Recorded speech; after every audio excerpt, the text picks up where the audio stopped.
I'm here with my main man, Jay Leydon. Jay, how you doing, buddy? I'm good, man. Thanks for having me. I'm pumped. Yeah, no problem, dude. You are officially the first expert of the month. No pressure. Zero pressure. It can only go up from here. Yeah, the entire fate of the year of experts rests in your hands. Awesome. I can't wait. Thank you. Thank you for not making it feel pressured.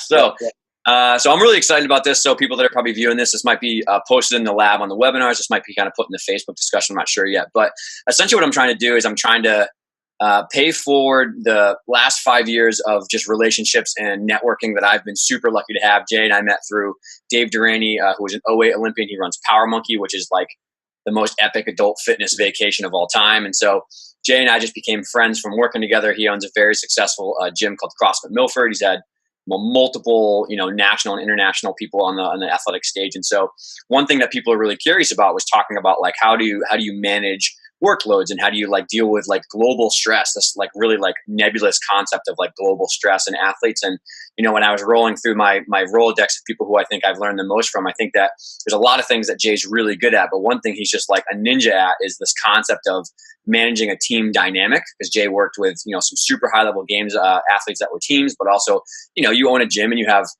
everyday athletic population people. You have a lot of kids you work with, like you're managing multiple personalities all the time. And not only is that hard from a coaching point of view, but you plan, you program for multiple people. Like that's like an art and a science blended together, So that's why I wanted to have you on here. Thanks, man. I appreciate all that. It's very nice of you. Oh, yeah. So I guess we'll start with the first thing is like something that's really big in what you've taught me and what I've learned from a lot of research is this concept of like global stress, right? And in the webinars, we talked about it, but it's like this human bank account analogy. Can you touch upon and kind of give your insight into how kind of all these factors of stress relate to what you see with the person who's competing or what you see with the person who's training? Like, how does that affect your influence of like daily practice? Yeah. So the idea of the internal bank account, I read that in an article like 8 years ago, and I want to be able to reference the author, and I forgot his name, but I just don't want everyone to think that it's something that I created, because I didn't. But read it and I completely resonated with it, where everybody has this internal bank account, and everything you do in life is going to pull from this bank account, and I think that's one thing I try to talk to coaches and athletes about, where if you do not get a good night's sleep, it's going to pull from the account. If you're not eating well and you think you can get away without eating enough or just living on shakes, that's going to pull from the account. If you don't take care of things that truly mean value to you in your life, that's going to pull from your account. I think that's not to stem too far off track, but I think when dealing with athletes, it really comes into getting them to understand like what their priorities are. Like, why are you doing what you're doing every single day? Because if you can't sit down and dial that back and hone into that, then that's going to pull from your account, because it's going to feel like a chore.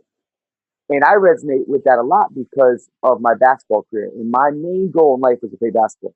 And that's everything I did. All my energy went to that. And thankfully, I had a really good support system, my parents, that allowed me to be extremely selfish.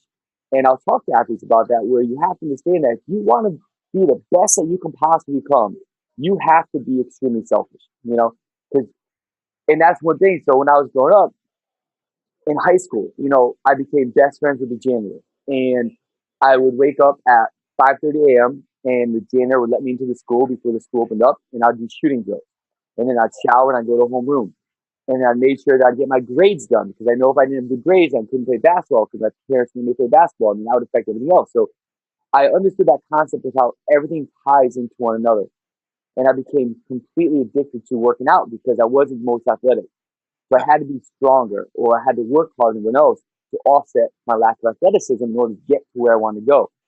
So the ability to sit back and reflect and see the cards that I was dealt and understand how I can make the absolute most out of what I was dealt. But on the flip side of having that truest passion of playing basketball. And, when my friends were partying, I was able to have a good support system that just wanted to play ball with me.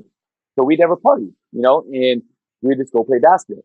And one time a coach told me that the biggest downfall any male athlete can have is to have a girlfriend. and, and at first, initially I was like, okay, I'm not going to have a girlfriend then, right? Because I was like, you tell me to do something, I'm going to do it. And I sat back, and what he really meant to say is you have to understand why you're doing what you're doing, and you have to prioritize it. And if you can prioritize it, then nothing will feel like a chore. And from that, you can understand pretty much like your whys. Mm-hmm. And your whys won't be your chore. Your whys will be how you have to do what you have to do to be where you need to be. And these concepts are something that completely kind of drove me and that I resonated with. And through that, as I then got into coaching and I got into working with athletes, I had to get them to understand, like, why are you doing this? Are you doing this because you feel like you just want to be part of something, or is because this is what you love to do, you know? And then from there, I would have these conversations with athletes about, don't give me an excuse of like, you know, you just can't get to bed early, or you're not eating well, or, you know, you're not doing your movement and mobility prep work, and you're not seeing the people you need to see to make sure that you don't have imbalances, you know, or you're just not getting your training. And like, because then you're lying to yourself, you know, because you don't really want to be where you want to be. And then you're adding more stress onto your life. So I got in this big, deep dive with athletes about that. And it was easy for me because that's what I did. You know, I wasn't like coming into the coaching world and being like, oh, well, you know, I'm good at science and I'm good at progression and periodization. I could put programs together. Cool. But the science isn't what makes the magic. It's the connection that makes the magic, and the Right. connection of tying everything together. So then as I took a step back, I read this thing, you know, 9 years ago about having this internal bank account and dealing with stress. And I was like, yeah, I mean, that's total sense, right? Like, you don't sleep well, it's going to pull from your account. You don't eat well, it's going to pull from your account. You don't have your priorities lined up, then that's going to pull from your account. You're going to feel like you're pulling yourself away from something else. And I'm going on complete tangents right now, and I apologize for that. But That's good. even now, to where I am at this day in my life, it's still the same thing. And my wife, I love my wife to death, and she is the most amazing person in the world. And she's someone that challenges and pushes me to be better than what I am on a daily basis. But at the flip side, she's also someone that knows my priorities and keeps me lined up. And we still have these conversations because she knows like my top priority is her and the family, right? And then it's, you know, work and coaching and in the gym. But sometimes it can be flip flop because I have this innate fear and desire to to not be the best or to be the best, right? The fear of not being the best and the desire to be the best. So it's very easy for me through my culture of playing basketball and being the best to, like, you know, deep dive into just that, as it is with you, where it's like, all right, like, I'm just focused on doing this, right? And she can quickly pull me out of that, which is what I need. And she's a lifesaver for that. But that's another stressor, right? Yeah. And then we've recently had these conversations and where it's like, okay, like, I was getting to the point where when I was at work, I was feeling bad because I wasn't with them. And then when I was with them, I was feeling bad because I felt like I wasn't like doing something for that, right? Which essentially would get me hitting my head into a wall and not getting anywhere in life. Hmm. And having her as this amazing support system led me to have that open conversation with her and be like, okay, yeah, like, you know, I'm someone that on each day I need to be doing something, right? You know, Sunday's a huge family day, but I still need to have that time where I can train or might have to write some programs. And we're in this understanding now. So now that pulled the stressor away from me, right? So it's allowed me to grow a little bit more through that, you know? But at the same point, I had to make sure that I'm all in when I'm with them and then all in when I'm doing the other thing. Otherwise, I'm going to lose something and I can't afford to lose them because that's the most important thing in my life. So it's having that balance and allowing coaches and athletes to see this balance of understanding your priorities and locking in your priorities and honing in on your priorities, but truly making sure that they're your priorities. And if they are your priorities, really taking a step back and understanding, why are they your priorities?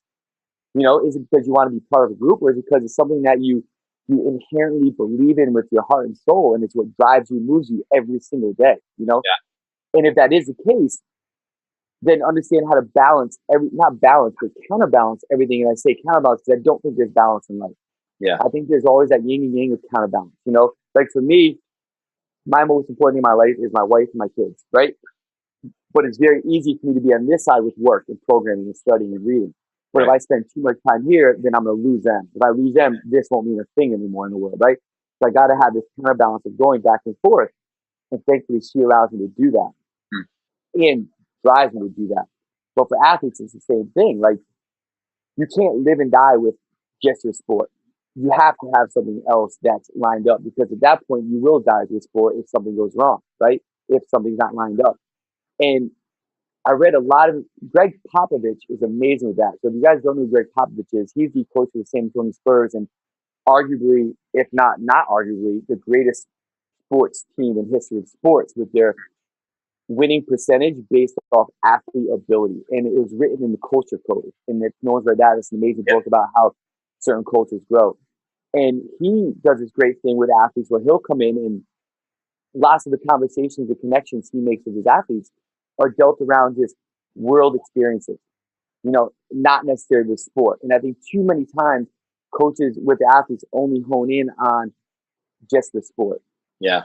And then that signals a message of being like, okay, well, this is all I have and this is all I am and all I'm connected with.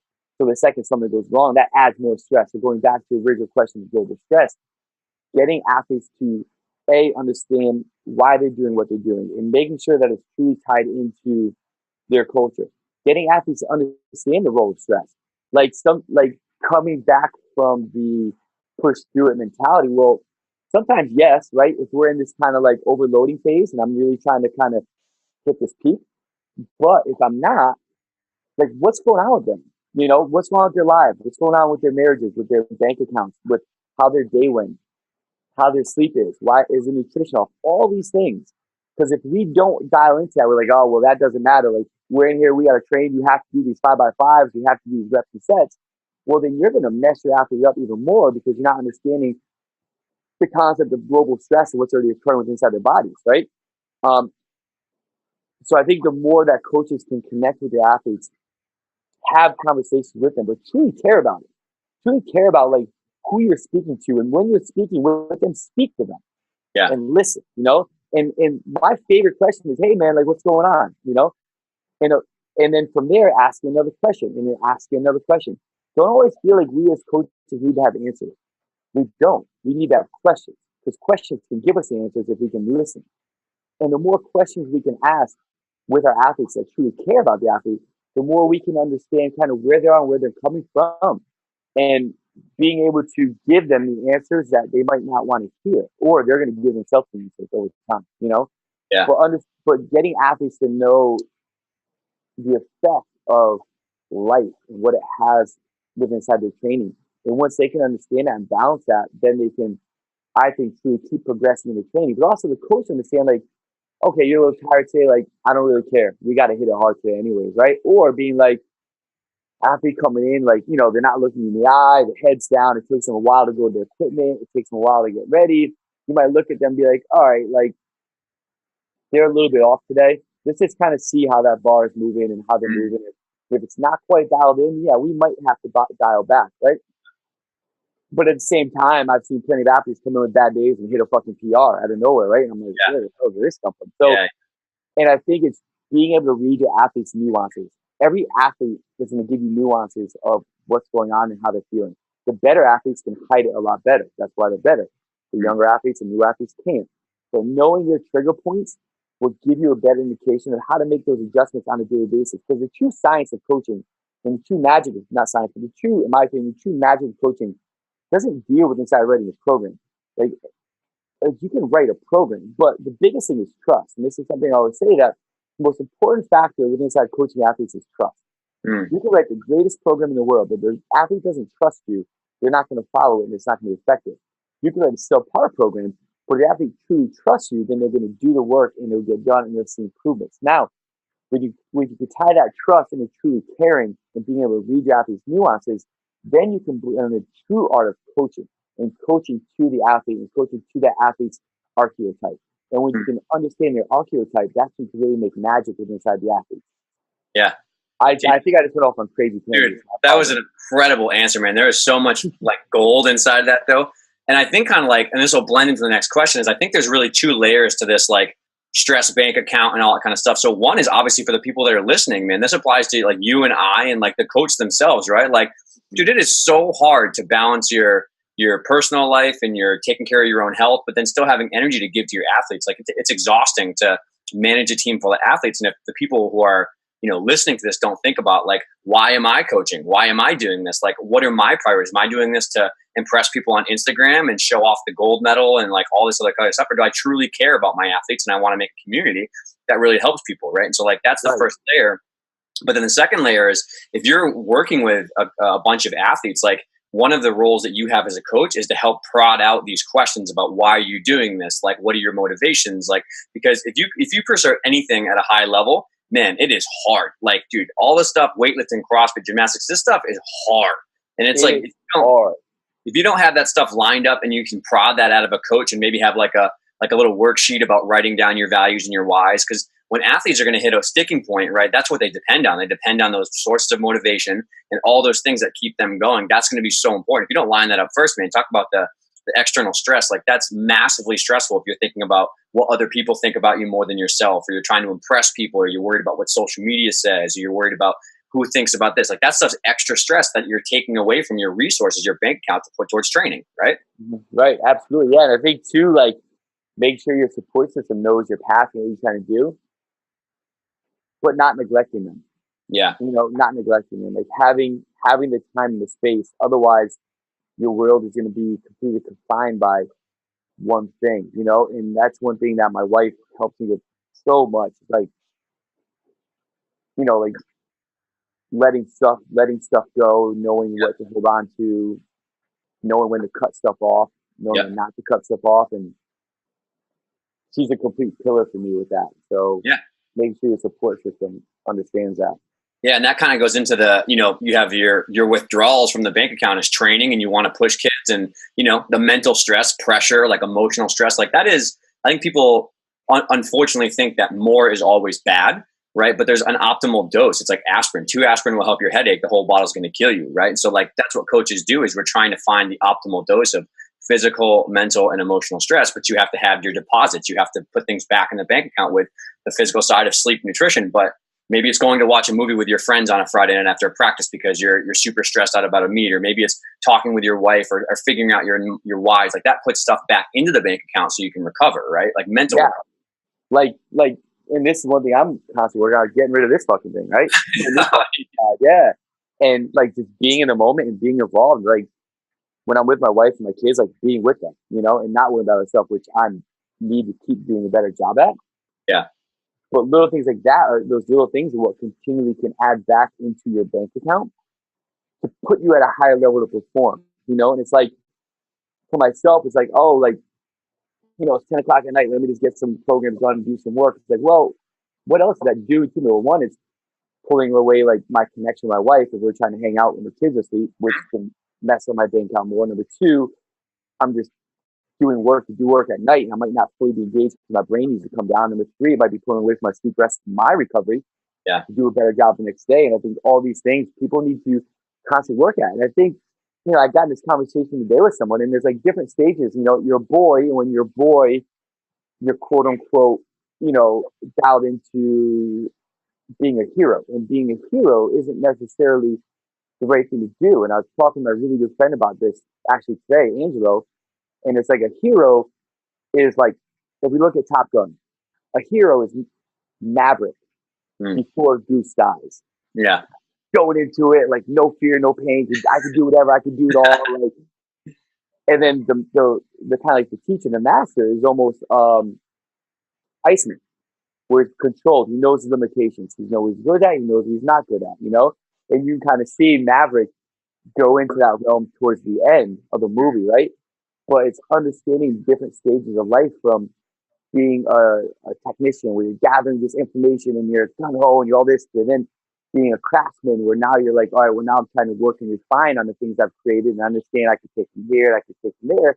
So essentially being that master where you know your limitations, you know what you're really good at, you know what you need to keep improving on, you know how you continually work on this stuff. And I think as the way you can get there, in my opinion, is through constant reflection with people that care about you, understand where you are. And the more you can sit back and reflect and think about, oh man, well, this was, and I feel all the time, like, I'll sit back and be like, man, like, this program, like, sucks, like I'm surprised this person's still alive after what the hell I was trying to put them through, right? But also the same thing of being like, man, like, today I just wasn't there for my family, and be like, I was not there for them.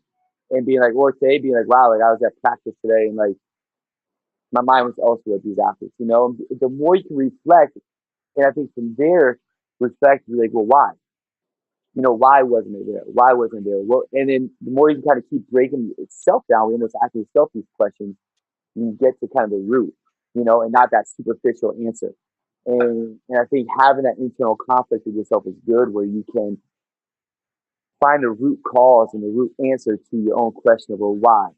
When you can really sit back and do that and have that honest, tough conversation. For some people, like I tell athletes, might be like, well, because you don't really want it, or it might be like, well, why? Because maybe that's not a priority and I thought it was that priority. Or being like, man, it's just I wanted something else at that moment, and I think the more athletes and coaches can do that, the more they can get down to improving. Yeah. No, that's amazing, man. I think that leads perfectly into like what we're going to do next, right? So now kind of building off this, everyone's got a bank account, everyone's got different whys, everyone's got different priorities, different personalities. Like, so from your approach, and you have a lot of experience, especially on the team front, is when you have a gym that say you have, 6 different athletes on the team together that are kind of like your high level athletes. Then you have, another 10 athletes that are kind of like your mid-level athletes. Then you have a whole bunch of just general population people, right? This can go to any team. This is like a team of 20 to 25 high school athletes. As a coach, as someone who's writing programs and understanding these differences in bank accounts, how do you, like, what advice could you give to coaches who are maybe trying to implement some of this, either like, tracking or changing or whatever, like, but they have 15 different personalities in their team that may be high school athletes? What do you suggest for people to do to like kind of work in that team dynamic successfully?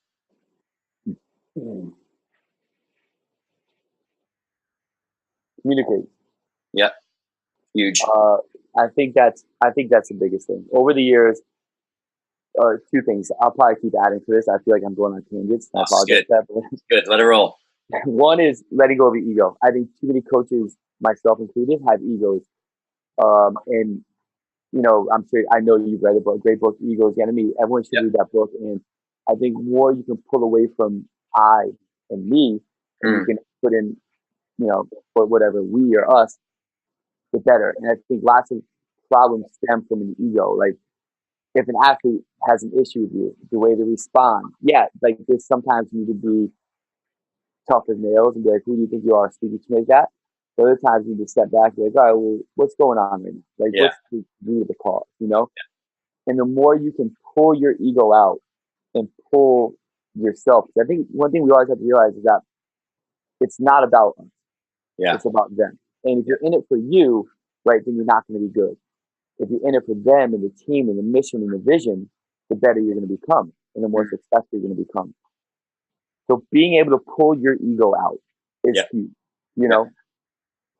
Two, being able to communicate and being able to have the connection with everybody, from the person who's last to the person who's first, and not treating anybody differently, and I think that's key.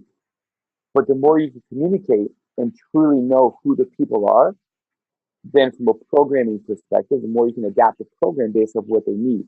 Right. Because with how fastly and vast technology is changing, I feel like right now we're in the stage where the same thing applies to human performance and potential. And from gymnastics, think about what people are doing in gymnastics but now versus what they're doing like 15 years ago. And that's in everything, right? It's insane. It's changing so fast. And I think this keeps going back now because of technology and performance, we can see what's happening. Yep. And once you can see and visualize it, then you can do it. It's like the 4-minute mile. People thought it was dramatically like impossible to do, right? And this one runner out of Canada could never ever do it. And he verbally went on and said it is impossible to. He goes, it's not impossible to do. He goes, but I can't do it. And I forgot his name, and I apologize for that. But and then, like 3 weeks later, right? It was broken. Yeah. The 4-minute mile was broken. 3 weeks after that, the dude broke the 4-minute mile. He said he would never do it. But the same things apply. Like, the numbers and the weights and the performance and the times, the sub 2-hour marathon is going to happen, And it's like, why? Because the way technology is, we're seeing how people can do stuff. And then that gives the belief that I can do that and I can do it. It keeps getting push and push and push. So knowing your athletes, be able to communicate with them, will lead you to being able to put them in the proper progression of building strength or building the baseline, then from there building the dynamic contractions, and then once they develop those 2 stages, being able to apply more. Yeah. What is more? Like more for you isn't more for me, isn't more for someone down the street. More is more for that person based off their sport, their strength, their ability to maintain and control dynamic contractions, ability to apply that to stress, and now doing more based off that. On Yeah. the flip side, we get ahead of ourselves because of technology and social media, where we think like we have to do more too soon. But if Yeah. you do more too soon before you build the stabilization, the stability, and the strength, then you've already created a ceiling. And yeah, they might progress, but they're going to hit that ceiling very fast, and then you have to backtrack. So many tangents going Yeah. off. This is There's no good, question man. right there. It's just But, blowing out. I love it. Just so but, much knowledge. but yeah, so pulling away your ego, having the communication with your athletes to truly dive into where they are, what they can handle, what they can do, what they're ready for. Yeah. And then building upon that. And I think knowing that there is that emotional and one-on-one connection. Yeah. And if you have a team of 15, it's going to take longer. Yep. To do it. Like walk in there, and it's not like crazy one-hour meeting everybody, but having a true connection with that person. Understand how that person needs to connect. You know, Yeah. there are different archetypes, and most of the time, not most of the time, but lots of the time, some people who feel they're more alpha will cover up their weaknesses by trying to be overly alpha, right? And that's going to limit their ability to progress. But if you can break that down and get through that, then you can have huge milestones with them. Understanding archetypes, understanding individuals, being able to connect with the individuals the way they truly need to be connected to. Yeah. And when you can do that, then you can break down barriers and you can continually progress and develop the right way. Yeah, no, that's awesome. And I think honestly in that same book, The Talent Code, he talked about like the micro events, like every day, just like the very small 1 second like interactions, right? Like, hey, how was that test today? Like when you're not talking about sport, you're like, hey, I know you had like something with your family going on. Like, hey, how's that going? Like those very small little interactions are what builds that amazing kind of trust and rapport. And then it opens up the door to training. Yeah. Like they just did this study, right? Not just did, it was a while ago, but I just read the study. Yeah. And it's like, if it's raining outside and you walk up to someone and you're like, hey, can I borrow your phone? Chances are they're going to say no. But if you say, hey, I'm really sorry that you have to stand in the rain right now. Can I borrow your phone for, quick? There's a 420% chance that they're going to give you the phone. Wow, that's crazy. It was a study done, and it was done out of, I want to say like Stanford or Harvard Business School, but it just goes into connecting with empathy. And if you can connect and empathize, you'll create a connection. Yeah, that's cool, man. I think that's good. Like I said, it blends like that kind of art of science and that art of coaching together. It's not like just linear. But so I guess the practical takeaway is that like something that we talked about in the webinar this month was like the concept of internal versus external workloads, right? External workload is like weight lifted, GPS logged, like objective, like boom, boom, boom. But everybody's bank account is different from their global stress level. So the internal workload is how they cope and how they perceive that stressor, right? If you and I both did a 5-minute mile, right? Like it's going to absolutely destroy me, right? You might be a little bit like, oh, it wasn't too bad. It sucked, but it wasn't that bad for me. I'm like, dude, I'm literally going to die right now. And then if we have somebody like Chris Hinshaw in here, he'd be like, what, you guys were just warming up, right? Like the internal workload, it's the same 5-minute mile, but it's perceived differently based on our bank accounts. Right. Absolutely. Cool. All right. So last question, then we'll let you go here. So taking away all this ridiculously good information. So there's probably a lot of people who are listening to this who are, just kind of the everyday coach in the trenches like you and I, and they're like, okay, where do I start? I've listened to the webinar. I've read some of the articles. Like, what are 3 very simple ways to kind of get this concept of workloads and stress management started, like maybe, this week with their athletes? Start noticing nuances. Start noticing your athletes and what and how they interact. Yep. Be present, right? Exactly. Notice how they walk. Notice how they move. Notice how they change their gear. Notice how they put chalk in their hands. Notice how they talk to you. Notice how they talk to other people. That's one of the first things you can do to see differences and changes of what might be going on. All technology aside, that's one of the first and major things you can do is being able to really know your athletes. One, start trying to connect with your athletes. Have conversations with them that go beyond the weight room, that go beyond the gymnastics, that go beyond like what they're doing. See what they feel, see how they are, see what they're doing, see what they care about, And I think the third one would be learn the best way for you to apply information. I think the key thing is for people to gather information, but I think the more important thing is how well can you apply it, and that's different for everybody. And I think understand what you need to know how to apply it. Like I'm really good at like jumping off the cliff and trying to build the airplane on the way down. You know, Yeah. That's kind of how I operate. Other Yeah. people aren't. Other people need to, you know, take 6 hours out of a 7-hour day to do 1 hour work, right? To fully prepare and be ready for it. And understand your best way to apply information, and then do that. Do Yeah. what you need. You know, so I think those are 3 keys. Yeah, and it's kind of like, you know, I had this too when I was just starting out. It's like analysis paralysis. You know what I mean? Like there's so much you want to do and think about, but take a step back, and again, that self-awareness and thinking about, okay, this is about them. How do I best deliver content, right? Like maybe you're when you go to practice, you're a whiteboard person. Like you love doodling and drawing diagrams and whiteboarding. Maybe you're a presentation kind of person. Maybe you're more of like just a casual conversation. Maybe it's something that you don't really like talking in front of people, but you can do really, really well if you've recorded yourself and then uploaded that to your staff's coaching, education, thing like that. So take the information from all of this month that you're going to get and be like, okay, these 3 things seem like they're really going to help. How can I best deliver this to my athletes and my coaching staff to make it actually resonate well and be something that's not just like a flash in the pan, then it's gone the next month. You're trying to build habits that stay in your gym and enhance long term, and they're like part of your culture, right? Yeah, absolutely. Right. Phenomenal, man. Well, that was epically perfect. We were 30 minutes right on the button. Look at that. Wow. Crushed it. Keep going. This is awesome. So, Jay, I thank you so much for your time. I hope you have a wonderful. Were you St. Lucia? You said St. Lucia. Yeah. St. Lucia at a wedding, right? So enjoy your wedding, and we'll get this posted up, cut, edited, and put on the Hero Lab Facebook group, and then we'll let people kind of chime in questions that they have for you and I, if you're cool with that. Absolutely, love it. Yeah, I can't wait. Ask any questions you have. Would love to get in there and have some good banter, back and forth with it. And fantastic, man. I'm here to help any way I can. All right, thanks, buddy. Enjoy your time. Thank you, bud.